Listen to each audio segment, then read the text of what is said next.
právě teď se nacházíme v parku místních Otrokovic a jdeme se právě ptát místních pracovníků, jak je tahle práce baví a jak jim to jde od ruky, jak sami vidíme, jo. Takže vyšleme někoho tady zdatného, kdo pak se hlásí, tak běž, Nikolko, a jdeme.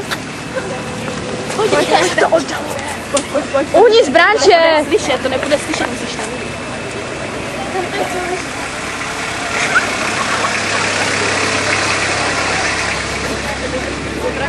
A jak dlouho už tak pracujete? A máte hodně spolupracovníků?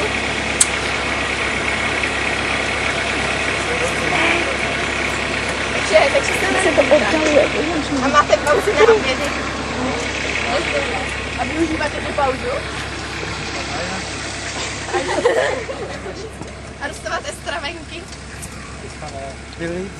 A balon.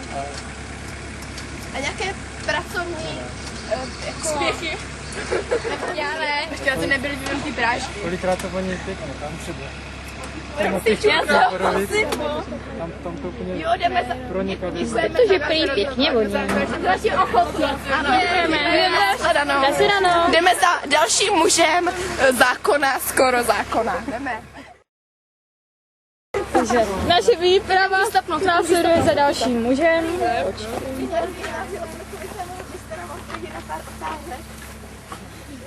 Můžeme se vás zeptat, jestli se vám vaše práce líbí? A jak dlouho tady pracujete u těch technických služeb? 9 let? Strašná doba. A to jste pořád roztekání trávy, nebo jste dělali něco jiného? A neobjevuje se u vás alergie na posekanou trávu?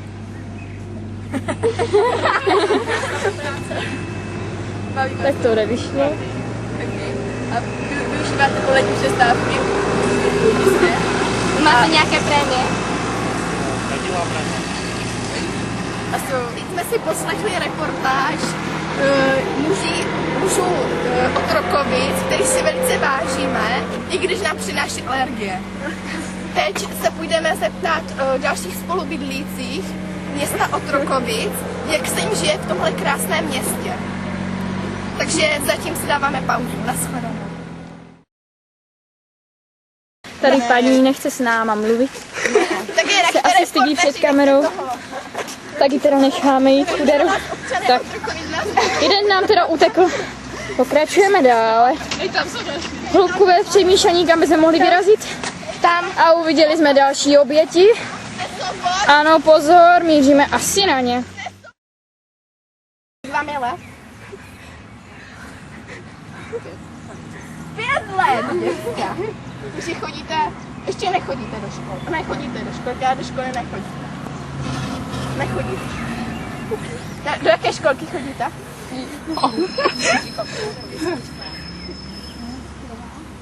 A když kouříte, kdo vás to naučil? Máro, pozor.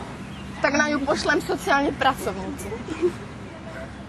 A ty pane, ty nemáš určitě tolik málo let. 5 let, to nemáš. Přiznaj se, kolik máš? Než vám všem dohromady. Jej, tak to To máte jediný štěstí. Tak to mě těší, to je říct, legenda. Můžu s váma udělat krátkou rozhovor? Je to jenom anketka. To nevadí. Už pracujete? Můžeme? Dobrý den, tady je reportáři ze Stejnska. Mohli byste nám odpovědět na pár otázek? Určitě. Vlastně je to jenom taková... Ale nepojďte nás. Řekněme... Točíme. Řekněme taková... Jak se tomu říká? Anketa. No, řekněme anketa pro naši školu. Chodíme na gymnázium Otrokovice. Takže první otázka, na jakou školu prosím vás chodíte? Spéž Otrokovice. A kolikáťáku prosím vás tak? Prváci. Jak se vám líbí studium? Je to. A učitelé jsou dobří? Jo, většina jo. Chodíte za školu? Vůbec, jako. A se radši v tuhle hodinu. Simulujeme? Někdy. ani, že? Já vůbec, já jako chodím do školy, víte, já mám završený. Na jakou školu jste chodila předtím, na základku? Na základku v Sotěně Roknici. A vy taky? Ne, Vy jste všichni kamarádi, jo? Ano. A přijímačky byly těžké. Když se mi nedělo.